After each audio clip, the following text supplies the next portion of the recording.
What's up everyone, it's Titus, and today we have a quick Blender tips video, and we're going to be talking about the underutilized and underappreciated spin tool. Now the spin tool can only be accessed via the edit menu, so we're going to select our default cube here and tab into edit mode. On the left hand side, it's going to be the icon that looks like a pie with a little bite taken out of it. When you select that, you're going to notice that you have a little gizmo showed up. That's going to be your spin axis. In this case, this is the x-axis, or I'm sorry, the z-axis. In the top left, you can select y or x. So basically, you can spin your object around any axis here. For this example, we'll do the y-axis, and just to show you kind of what it does, I can grab any direction and basically drag the object, hold control, and kind of get some sort of rotation or spin going on. Now, in this particular example, it spins, well, I guess in all of them, it spins around the 3D cursor. So if we undo that, you can either move the 3D cursor, or if we tab into object mode, we can grab our cube and shift it around the 3D cursor, tab back into edit mode, and then grab the object and rotate it that way. So you can see we kind of created this geometry here. Now we're basically spinning the entirety of the geometry. You don't have to. You can actually do individual components of it. So like if we go to face selection and we select the top face, and then I do that same operation, you can get that sort of effect here.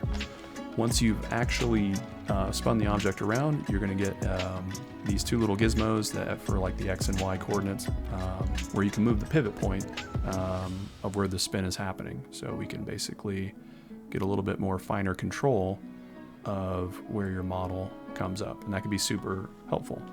As an example, what I used to do to get around this is if we add in another cube, and then I'm going to Shift D to duplicate it, and say I move the cube here.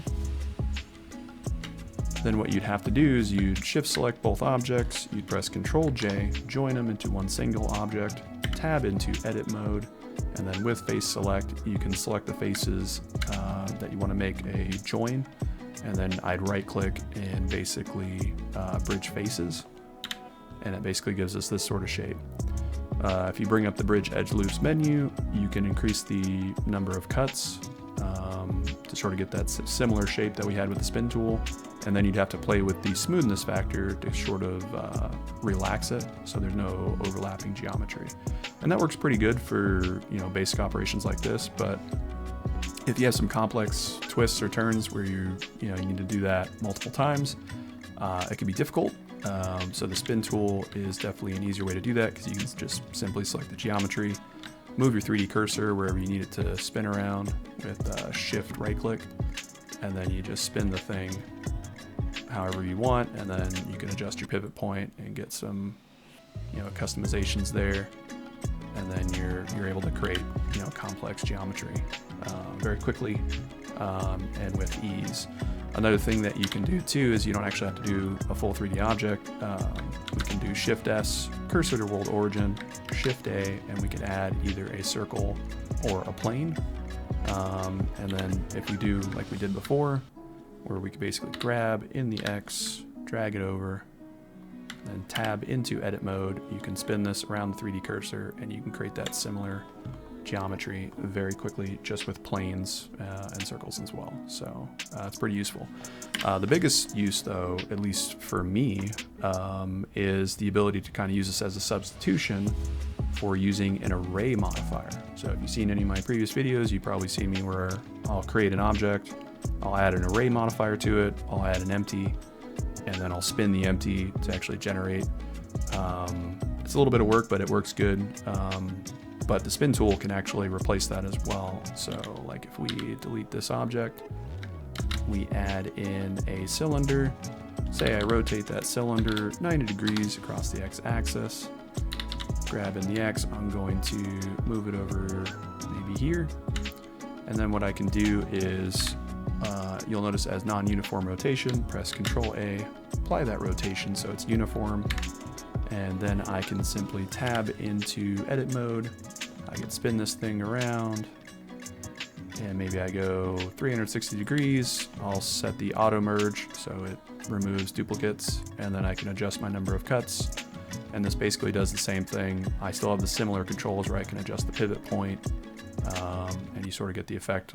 This is very good if like you're making like clock, circular clock objects, or you're creating some accent pieces that you need even amounts to.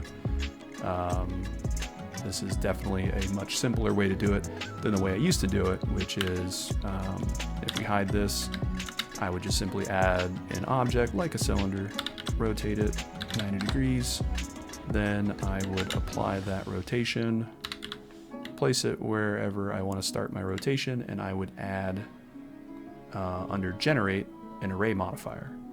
Then I'd increase the number of the counts, say we do like 6. And then instead of doing a relative offset, we're going to do an object. So we're going to do Shift A, and we're going to add in an empty, like a plain axis. And then with selecting the cylinder, I'm going to uncheck relative, set it to object, and then I'm going to pick that empty that we just added into the scene.